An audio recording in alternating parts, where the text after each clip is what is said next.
हैं वो तो आप ये वीडियो देखने के बाद खुद को इवैल्यूएट करें, खुद का आकलन करें और फिर कमेंट करें। सभी को गुड इवनिंग, नमस्कार, राम राम, सत श्री अकाल, अस्सलाम वालेकुम, whatever you feel connected with. Hopefully आप सभी सेफ होंगे और ध्यान रख रहे होंगे क्योंकि कोरोना वायरस का प्रकोप है अभी तो, और ये बहुत ही इंपॉर्टेंट वीक है, इसका नेक्स्ट वीक भी, तो 1-2 हफ्ते बहुत ज्यादा इंपॉर्टेंट है हम सभी के लिए। तो कोशिश करिए ज्यादा से ज्यादा घर में रहें, हाइजीन का ध्यान रखें और फेस वगैरह को टच करने से बचें। यदि कफ कोल्ड कुछ है तो कंसल्ट करें डॉक्टर से। ठीक, तो ये एक बात हुई। बिल्कुल बिल्कुल, होपफुली आप सभी बेहतर होंगे। आज जनता कर्फ्यू का अच्छे से पालन किया है हम सभी ने। खैर, वीडियो पसंद आए तो लाइक शेयर कर सकते हैं, ये सोशल मीडिया हैंडल्स हैं। फर्स्ट क्वेश्चन देख लेते हैं, फटाफट से फर्स्ट क्वेश्चन करेंगे, बहुत ही अच्छे से डिस्कस करेंगे ताकि जो कॉन्सेप्ट है वो क्लियर हो जाए, क्योंकि 15 नंबर की पेडागोजी में ऐसा 7-8 टॉपिक है मुश्किल से कुल मिलाकर के, और ऐसा कुछ नहीं है कि जो आपको समझ ना आए। यदि आपने सीडीपी को भी अच्छे से समझा हो, जो आपको पेडागोजी में फिर समझना है, ऐसा कोई इशू होगा नहीं। चलिए स्टार्ट करते हैं। बहुत ही बढ़िया, सही है सही है, कोई बात नहीं, घर से बैठ के आराम से पढ़िए। हाँ, मेरठ में भी आ गया बहुत सारे तो डिस्ट्रिक्ट जो है लॉकडाउन कर दिया, दिल्ली को भी पूरा 7 डिस्ट्रिक्ट। बिल्कुल, आ जाओ फटाफट से, कोरोना को छोड़ो, अभी यहाँ आते हैं, है ना, आराम से बैठ के पढ़ो, यहाँ से कोरोना नहीं फैलेगा। फर्स्ट क्वेश्चन है, बच्चे के स्कूल की भाषा और घर एवं पड़ोस की भाषा में डैश होना या होनी चाहिए। मतलब जो बच्चे की स्कूल की भाषा है, जो भाषा स्कूल में इस्तेमाल की जाती है, और जो भाषा घर पर प्रयोग करते हैं हम, उन दोनों में क्या होना चाहिए। मतलब कि जुड़ाव होना चाहिए, समरसता हो, समरूपता हो, या फिर अलगाव हो। बताएं एक बार, आंसर कीजिए एक बार। बहुत बढ़िया, मिक्स्ड आंसर आ रहे हैं आप लोगों के। बहुत ही ज्यादा मिक्स्ड आंसर। सही है, आंसर होगा समरसता। समरसता मतलब कुछ अडेप्टेशन, सामंजस्य हो, एक कुछ एडजस्टमेंट हो, कुछ बीच में, मतलब कुछ ना कुछ कनेक्टिविटी हो, काइंड ऑफ। ठीक, तो वो हम कहेंगे भाई एक बेसिकली कुछ एलिमेंट्स जो हैं, जो स्कूल में भाषा का प्रयोग कर रहे हैं, आप भी समझ पाए जो बच्चा है उसके परिप्रेक्ष्य को, और स्कूल जो है घर के, और घर की जो भाषा है उसकी, इसलिए हम बहुभाषिता को प्रयोग में लाते हैं कि हम एक दूसरे की जो भाषा, स्पेशली जो बच्चे की भाषा है, उसको बिल्कुल नकार ना दें, है ना। जुड़ाव होना जरूरी नहीं है, बट कुछ हद तक जितना हो सके एक अडेप्टेशन हो, एक सामंजस्य हम बिठा पाए। ठीक है, तो आंसर होगा आपका बी ऑप्शन। आगे बढ़ेंगे, बिल्कुल समान नहीं हो सकती, बिल्कुल समान नहीं हो सकती और हो भी सकती है, बट एक समरूप, एक समरसता होनी चाहिए। ठीक, आगे बढ़ेंगे नेक्स्ट क्वेश्चन की तरफ। क्वेश्चन नंबर 2 है, भाषा की पाठ्य पुस्तक में एक पाठ एकांकी के रूप में है, आप क्या करेंगे।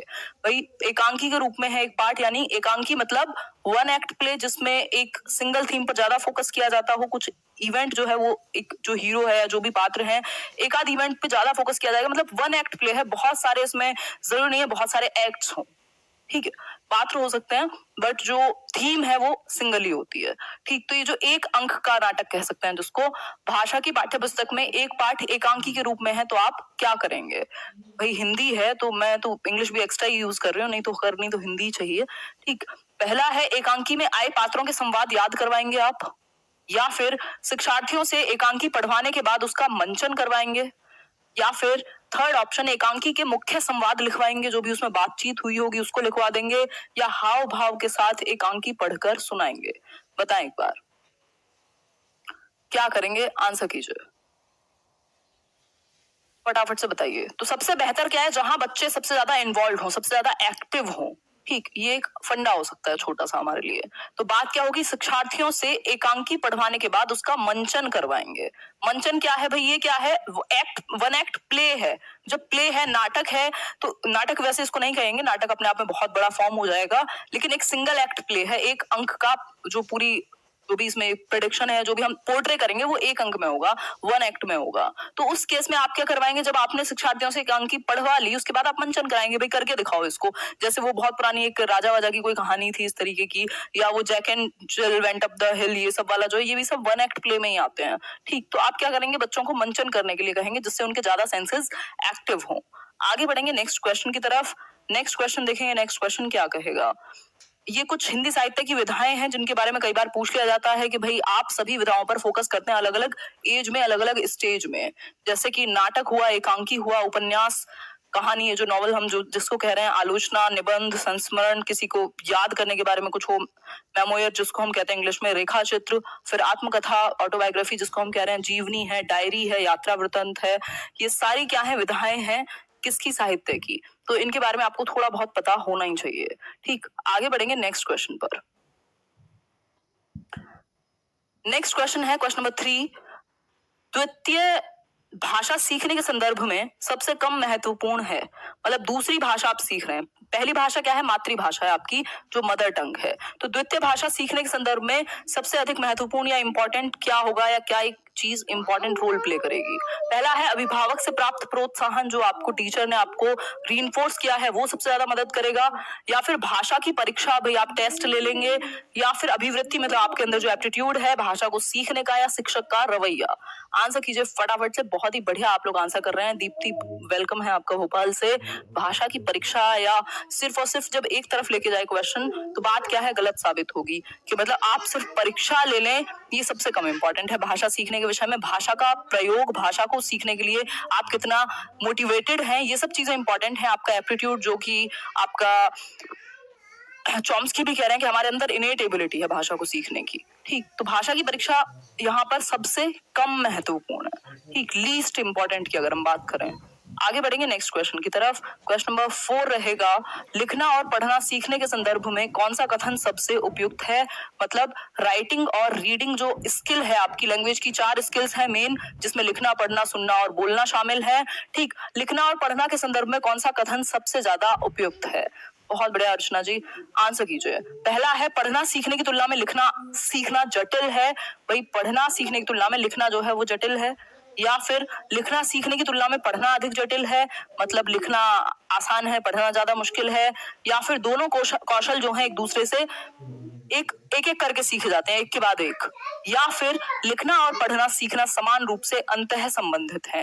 बात बिल्कुल ठीक है, जितने भी लोग डी आंसर कर रहे हैं। भाई लिखना और पढ़ना अलग अलग तो चलते नहीं है, है ना? अगर देखा जाए तो क्या है, अंतः संबंधित है, इंटर रिलेटेड है। वैसे तो चारों ही कौशल भाषा के इंटर रिलेटेड होते हैं, बट लिखना और पढ़ना समान रूप से इंटर रिलेटेड है। भाई जब आप शब्द पहचान रहे हैं तब भी तो वो लिखा हुआ ही है जिसको आप पहचान रहे हैं और बाद में लिखेंगे, तो दोनों क्या है, इंटर रिलेटेड है, इंटरमिंगल्ड है। डी ऑप्शन होगा इसका सही आंसर। आगे बढ़ेंगे नेक्स्ट क्वेश्चन पर। पद्य, गद्य और नाटक हमारी डैश संवेदना को धार प्रदान करने के साथ साथ हमारे जीवन के डैश पहलू को समृद्ध करते हैं। भाई जो आप पद्य पढ़ते हैं, प्रोज, पोएट्री, ये सब जो पढ़ते हैं, पद्य और गद्य और जो नाटक हैं, ये सब हमारी कौन सी संवेदना को धार प्रदान करेंगे, मतलब बेहतर करेंगे, इफेक्टिव बनाएंगे, और किस संवेदना को धार प्रदान करने के साथ साथ हमारे जीवन के कौन से पहलू को समृद्ध करेंगे, बेहतर बनाएंगे, एनरिच करेंगे हमारे कौन से एक पहलू को, कौन से एक एस्पेक्ट को लाइफ के। तो पहचानिए थोड़ा सा, इसमें 2 ऑप्शंस हैं और ये अच्छा क्वेश्चन माना जाएगा अपने आप में। जो आज क्वेश्चंस होंगे अच्छे लेवल के होंगे हिंदी के। फटाफट से देखो, मिक्स आंसर आ रहे हैं आप लोगों के। बिल्कुल बिल्कुल, हमारी सांस्कृतिक संवेदना को, भाई जो हमारी संस्कृति, जो हमारा कल्चरल एस्पेक्ट है, उसको क्या है, उस जो वो सेंसिटाइजेशन है उसको बेहतर करेगा, उसको इफेक्टिव बनाएगा, एक धार प्रदान करेगा। क्या? जो हमारा गद्य, पद्य और नाटक है, इसमें बहुत सारा मंचन होगा, बहुत सारी चीजों का, बहुत सारी कहानी होंगी, बहुत सारी चीजें हम अपनी संस्कृति के बारे में जानेंगे, और हमारे जीवन के साहित्यिक पहलू को समृद्ध करेगा, है ना? जो हमारे अंदर एक नीड भी है एक तरीके से, जो हम एप्रिशिएट करना कह लीजिए, या सीखना, या नॉलेज की भूख कह लीजिए। ठीक है, तो आंसर क्या होगा आपका? C option. क्लियर है बात यहां तक की? आगे बढ़ जाएंगे। नेक्स्ट क्वेश्चन है आपका क्वेश्चन नंबर 6। कोई एक भाषा डैश लिपि या लिपियों में लिखी जा सकती है? हाँ, उसमें थोड़ा फेरबदल हो सकता है। तो कोई एक भाषा, कोई एक जो लैंग्वेज है, उसको कितनी लिपि में लिखा जा सकता है? 3, सभी, सीमित या एक? ये क्वेश्चन बहुत तरीके से बहुत बार पूछा गया है। गर्मी बहुत हो जाती है, यहाँ लाइट्स इतनी हो जाती है ना रूम में।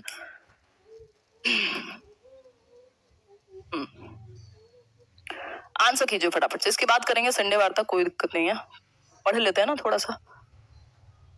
आप लोगों का भी नहीं है जी जवाब, तो बहुत बढ़िया आंसर दे रहे हैं आप। सी सी सी सही है, देखते हैं। नहीं नहीं नहीं नहीं नहीं, ये सी सही कैसे हो सकता है? ये तो इतनी बार क्वेश्चन पूछा है, पेपर 1 में भी, पेपर 2 में भी। अगर हम बात करें जो कोई भाषा है उसको कितनी लिपि या लिपियों में लिखा जा सकता है, थोड़ा बहुत फेरबदल करके, तो कितनी भी या सभी। जब आप व्हाट्सएप पर चैट करते हुए लिख रहे हैं कहाँ हो या कहाँ है, वॉट एवर इट इज, ठीक। अब ये क्या है? ये है तो हिंदी, है तो हिंदी देवनागरी में लिखी जाती है भाई, ठीक है, लेकिन आपने इंग्लिश में लिख दिया अपनी सुविधा के अनुसार। तो मतलब कोई भी भाषा किसी भी लिपि में लिखी जा सकती है, थोड़ा बहुत फेर बदल करके, ठीक है। अब एक भाषा को आप देख रहे हैं मल्टीपल लिपि में लिख पाते हैं हम, मतलब देवनागरी में संस्कृत भी है आपकी, ये भी है, हिंदी भी है, इस तरीके से बहुत सारी लैंग्वेजेस हैं जो अलग अलग या एक लिपि में कई सारी लैंग्वेज लिखी जा रही हैं। मतलब किसी भी भाषा को किसी भी लिपि में या सभी लिपि में लिखा जा सकता है, थोड़ा बहुत फेर बदल करके, ठीक है। तो ये बेसिक बात है जो हमें पता होनी चाहिए। हाँ, व्हाट्सएप चैटिंग जो है कुमार ब्रदर्स, इसका बहुत अच्छा एग्जाम्पल है। आगे बढ़ेंगे नेक्स्ट एक क्वेश्चन की तरफ। क्वेश्चन नंबर 7 है, वाणी और लेखन में मूल अंतर यह है कि लिखित भाषा डैश स्तर पर देखी जाती है और डैश होती है। लिखित भाषा मतलब वाणी मतलब बोलने में और लिखने में मेन अंतर की बात हो रही है। पहला ऑप्शन है चेतन होती है लिखित भाषा और देखी जाती है, और स्वाभाविक होती है लिखित भाषा। स्वाभाविक तो बोलना होता है, लिखते तो आप फिर भी सोच समझ के हैं। फिर है अचेतन और कालबद्ध। देखिए एक बार ऑप्शन जो है क्वेश्चंस और फिर उसके बाद समझिए। बहुत बढ़िया केदारमल जी, बहुत ही अच्छा नाम है आपका। आंसर कीजिए फटाफट से। मिक्स्ड आंसर्स आ रहे हैं आपके। ये कौन रोने वाला इमोजी बना रहा है, देखूं एक बार। मैं बहुत परेशान हूँ। आएंगे आराधना जी, अभी एक और वीडियो में बनाऊंगी। स्ट्रेटेजिक वे में पढ़ना शुरू कीजिए, अभी टाइम भी है, आसानी से सीटेट निकाल सकते हो आप या कोई भी एग्जाम। हाँ, लिखित भाषा अचेतन कैसे हो सकती है, खुद सोचो। लिखते टाइम कॉन्शियसनेस में लिखोगे ना, ऐसे नशे में तो नहीं लिखता कोई, ठीक। तो मतलब सचेतन है, कॉन्शियसनेस के साथ लिखी जाएगी, पूरी चेतना के साथ लिखी जाएगी। और क्या होती है, टाइम बाउंड होती है, कालबद्ध होती है। अगर आपने आज एक लेटर किसी को दे दिया ना, तो वो 3 साल बाद भी वो उस टाइम पीरियड के बारे में बात कर रहा होगा जो आज आपका स्टेट ऑफ माइंड बात कर रहा होगा। या जो हिस्ट्री है हमारी, क्या वो क्या है, कालबद्ध नहीं है, टाइम बाउंड हो गई। भाई लिखा हुआ तो वो एक तरीके से प्रमाणिक भी ज्यादा है और आप उसको जीवन पर्यंत रख सकते हैं। तो क्या है, कालबद्ध है, टाइम बाउंड है और ज्यादा कॉन्शियस होता है। बोलने की कंपैरिजन में, बोलने की तुलना में जो लिखना है वो ज्यादा कॉन्शियस है, ज्यादा सचेतन है और कालबद्ध भी है, टाइम बाउंड भी होगा। ठीक है बात। आगे बढ़ेंगे। भाई आप बोला हुआ जो भी है उसको आप मोल्ड कर सकते हैं कभी भी, लेकिन लिखा हुआ है जो लिख गया तो वो लिख गया। ठीक है, आगे बढ़ेंगे नेक्स्ट क्वेश्चन पर। नेक्स्ट क्वेश्चन है, भाषा कक्ष में समावेशी वातावरण का निर्माण करने के लिए जरूरी है कि, भाई जो भाषा कक्ष है आपका, भाषा कक्ष यानी कि, एक मिनट थोड़ा और इसको जूम कर लेते हैं। भाषा कक्ष में समावेशी वातावरण का निर्माण करने के लिए, यानी आप इंक्लूसिव क्लासरूम या इंक्लूसिव एनवायरनमेंट बनाना चाहते हैं जहां ज्यादातर बच्चों की नीड्स को फुलफिल किया जा सके आपके लैंग्वेज की क्लासरूम में।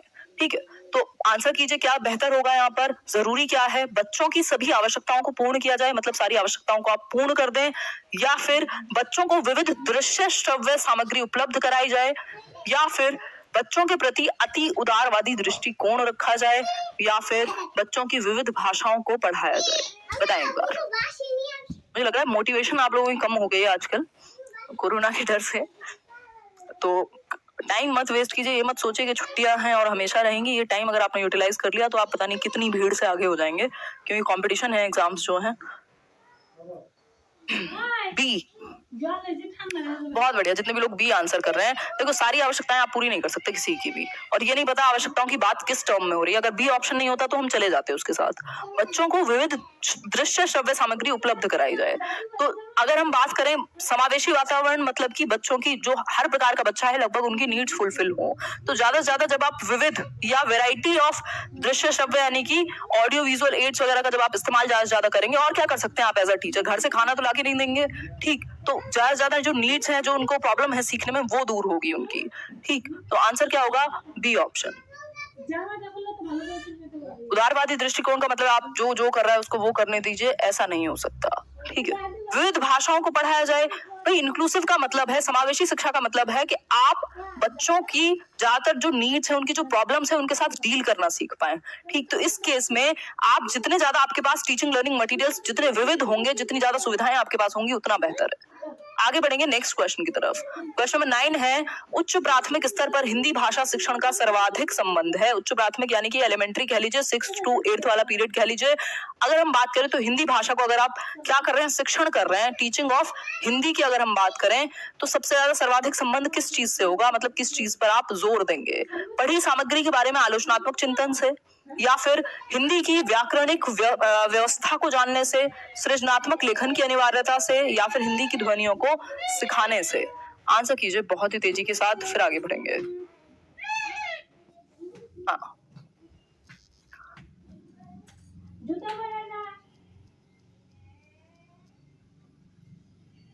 देखो सिर्फ जो बात है यहाँ पर हम भाषा को लेकर के चलेंगे तो पढ़ी सामग्री के बारे में आलोचनात्मक चिंतन, क्योंकि बच्चे जो हैं 11 साल से ऊपर जा चुके हैं, लॉजिक आ चुका है, तो एक critical point of view, critical thought उनके अंदर डेवलप हो जाए, यानी कि आलोचनात्मक चिंतन, जिसकी वजह से वो डिसीजंस ले सकें सारे एस्पेक्ट्स को देखते हुए। ठीक, मतलब किसी एक कंक्लूजन पर पहुंच सकें, चैप्टर पढ़ के कुछ एक जजमेंट ले सकें, कुछ अपना एक पॉइंट दे सकें। ठीक है, तो सिर्फ अनिवार्यता नहीं होगा कि सृजनात्मक लेखन की अनिवार्यता मतलब बिल्कुल कंपल्शन है कि डाइवर्जेंट थिंकिंग करो ही करो या क्रिएटिविटी निकाल करके ही लाओ। तो ये कंपल्शन की बात, अगर अनिवार्यता की बात नहीं होती तो हम एक बार को इसके साथ चले जाते हैं। आगे बढ़ेंगे नेक्स्ट क्वेश्चन की तरफ। क्वेश्चन, अब कई लोग परेशान होते हैं कि उस बुक में ये दिया हुआ है वो दिया हुआ है। आप 4 बुक्स उठाएंगे और ये बहुत नॉर्मल सी बात है, इंडिविजुअल डिफरेंसेस हैं, इस पे कभी और किसी वीडियो में बात करेंगे। भी आप 4 किताबें देखते हैं, 4 अलग अलग आंसर्स आपको देखने को मिल जाते हैं कई बार, तो ये थोड़ी सी लापरवाही भी होती है और थोड़ा सा डिफरेंसेस के कारण भी होता है। ठीक, लेकिन मेरी कोशिश रहती है कि आप जो ज्यादा बेहतर लॉजिकल वे में जो ठीक हो उसको ज्यादा डिस्कस किया जाए, या जिस टाइम पे पेपर हुआ ऑफिशियल आंसर की ने जो माना उसके साथ जाएं। पहला है, भाषा नियमों द्वारा नियंत्रित डैश का माध्यम भर नहीं है बल्कि है हमारी सोच को भी निर्मित करता है। मतलब कि भाषा नियमों द्वारा नियंत्रित, भाई एक नियमों में आपने बांध दिया, उसका क्या होगा यहाँ पे, डैश में क्या आएगा, सौंदर्य बोध, संस्कृति, संप्रेषण या कला? आंसर कीजिए बहुत ही जल्दी से। बिल्कुल बिल्कुल, बहुत बढ़िया। नहीं, संस्कृति कैसे होगा, संप्रेषण की बात करेंगे। संप्रेषण मतलब कम्युनिकेशन कह लीजिए। भाई भाषा क्या है, संप्रेषण का एक माध्यम है, लेकिन सिर्फ और सिर्फ संप्रेषण का ही माध्यम नहीं है, और भी बहुत सारी चीजें हमें सिखाता है, ट्रांसफर करता है। भाषा नियमों द्वारा नियंत्रित, जो नियम बांधे गए, रूल्स, किस चीज के,